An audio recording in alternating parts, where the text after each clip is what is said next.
Amit Ganguly is back with Emotional Intelligence Part 2.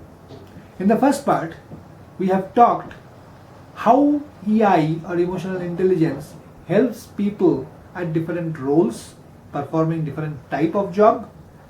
What is EI and EQ? What is emotional intelligence and what is emotional quotient? And how does emotional intelligence helps us broadly in a bigger picture kind of thing. Now, let's get into the next step. Today, let's talk about how emotional intelligence helps us to ensure the way we behave or the way we behave properly, we can say, with people, and how does it help us to improve relationship with people around us. So, our relationship with others depends on how we react and behave with others. Do you agree? People who doesn't react well on various different situations, people who don't behave well with me, do I really like to meet or interact that person unless I am forced to? Most likely not, right? So, it's very important that as an individual we behave with people well and we interact the way they feel welcomed, they feel good about it. So, do you know why do we behave with people in different way on different emotional level? With the same person at different situation, we may behave differently. Do you agree? So, there is something called intercept response process. Now, what is that? This actually controls how do we respond to various different situations. Once we know how does this system works, we can change the way we respond. There will be a major change, sea change that you can observe. As per the book Thinking Fast and Slow, we usually think in two ways. One kind of thinking is very fast thinking, which is highly emotional and intuitive, which means this is very useful, or we do see this is very useful in a day-to-day life. Take a quick decision. However, sometimes this quick thinking leads us to thinking barriers. And as a result of that, it forms bias and assumptions that we make. In this case, we don't get much time to process the information and the decision or reaction purely depends on our earlier experience or sometimes even gut feeling, which is not always good, right? Second type is slow, deliberate and logical way of thinking. Here, the thinkers usually take time to process the information first, then deliberate with either someone else or with self, and then logically think and take decision or react. These kind of people who react little late, but their reaction behavior is more logical and predictable but takes some time. Now, imagine a situation. You got a nasty email from someone. You started boiling up because of that. If you immediately respond to that email, definitely we will not write something nice about it. Our response will also be equally nasty. Instead of doing that, always it is advisable that you don't react immediately. Don't respond back immediately. Hold on. Keep yourself cool. Think. Take your time. Minutes, hours, might be even a day. And then once your thought process is clear, then only respond.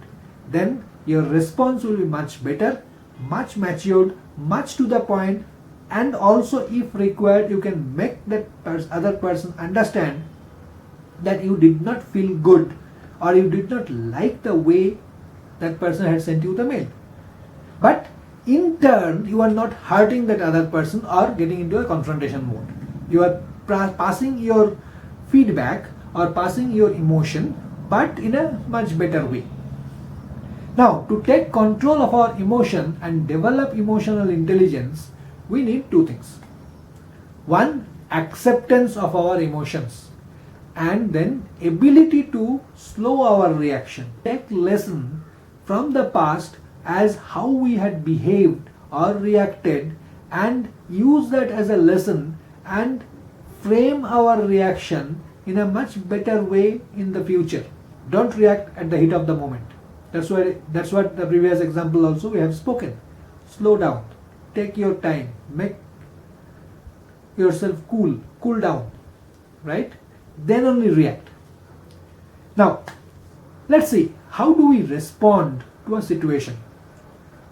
It's like an event occurs, then this leads to certain thoughts and feeling or leads to an emotion, and then this emotion many of times determines our response, the way we will or we are going to respond or react. All that we need to do is intercept the thoughts and feeling. Catch that part.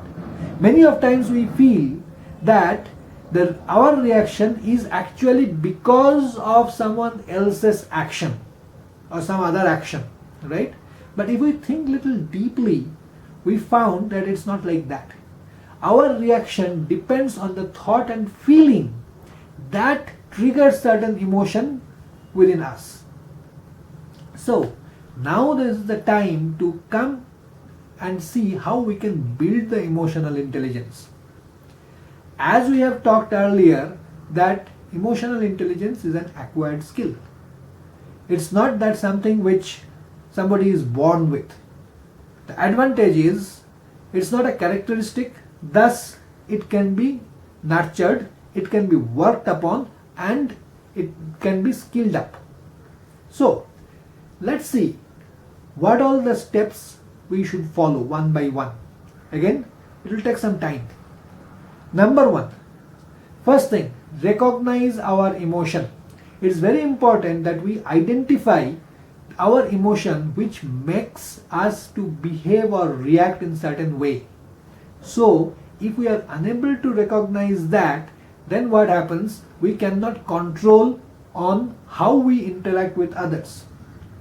Think of few tough and challenging situations that you had faced one at a time, and remember how did you reacted or behaved responding to that situation.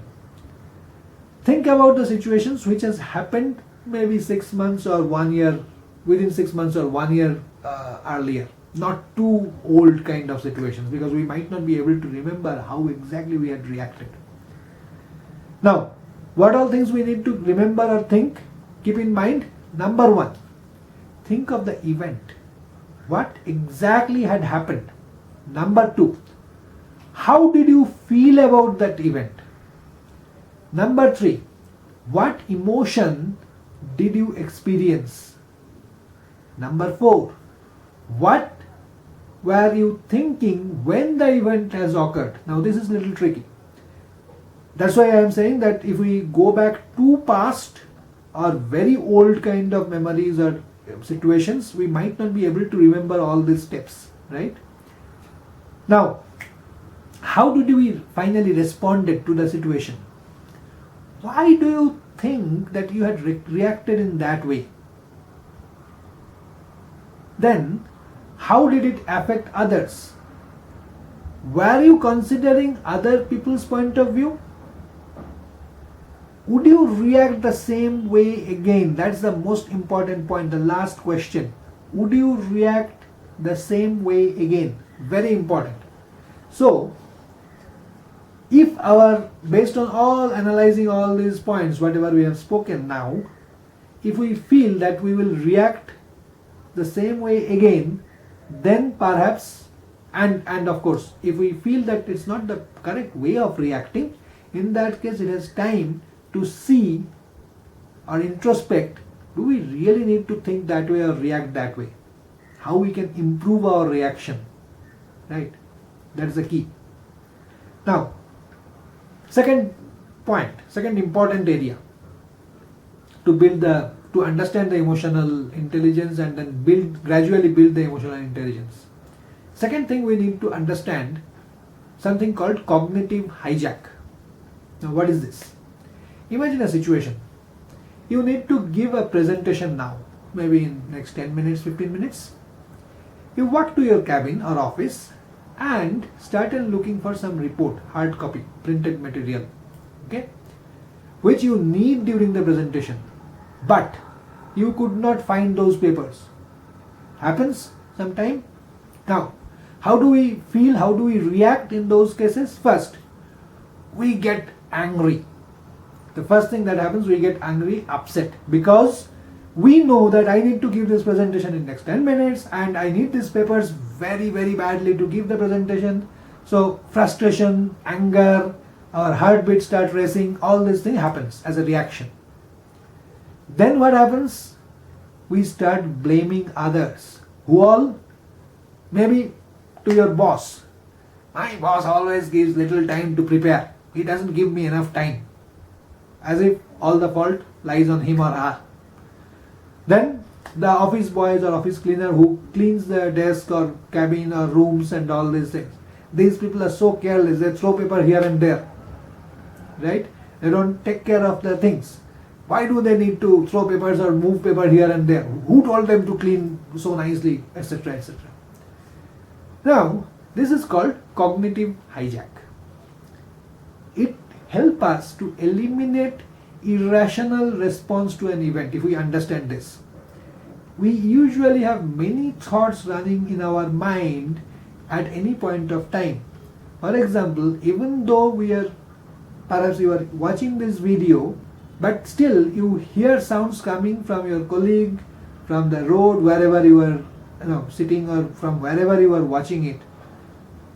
And by any chance, if you are watching this video just before the lunch and you are hungry, you will start thinking, I'm very hungry, man. When shall I have lunch? How long this fellow will keep on talking? Right? So, there is a process to help our brain to pick up the important information thoughts, which is called cognitive shortcuts. This also helps to take us a quick decision even though we have been bombarded with various different information and thoughts. So this cognitive shortcut, what does it do? Our brain picks up the required important thing which depends on certain scenarios, certain reactions, certain perspective. Like for example, though you might be very interested to know about this emotional intelligence and all these things, interested to watch the video, but since you are hungry, your brain picks up the signal from your stomach that, man, when this fellow will stop, right? When shall I go and grab my food? Alright, next important point, emotional triggers. This often found that based on our previous experience of certain type of event, our brain gets tuned to respond in the same way, which might not always be correct. Our brain sometimes tend to take wrong decision due to some quick processing method. If you think rationally later, you would find that that response was not appropriate and you should have been reacted in a better way. So think about some emotional triggers that happened with you in last 6 months again. And do you feel that your reaction were not appropriate? Identify what was your emotional trigger, what caused that kind of reaction or behavior, and also check whether these emotions had hijacked your ideal response or not. There are two things to keep in mind to do this. One, positive of emotional intelligence, where we need to understand something called flow, benefit of flow or flow. Working in flow should feel effortless and rewarding on what you are good at and capitalize on that. So if it can get into the kind of mental frame, then we will not feel pressurized while working or even stretching. Then what is the benefit of flow? First, it helps us to achieve the peak performance. It's a positive mental experience. Second part. Third, it decreases the emotional triggers that hijack your performance. So that's why it is always said that we should try to do something which we love to do. I had a previous video, even if you are required to do something which perhaps you don't love to do it, kind of, but still you need to do it to earn your livelihood, then there are ways how you can get your mind tuned so that you start loving that work. Okay, so that's all for today. I shall again come back with the next episode of emotional intelligence. How do we do the emotional response and how do we improve our emotional intelligence and so on and so forth. Till then, thank you. Thanks to all of you and have a nice day. Thank you.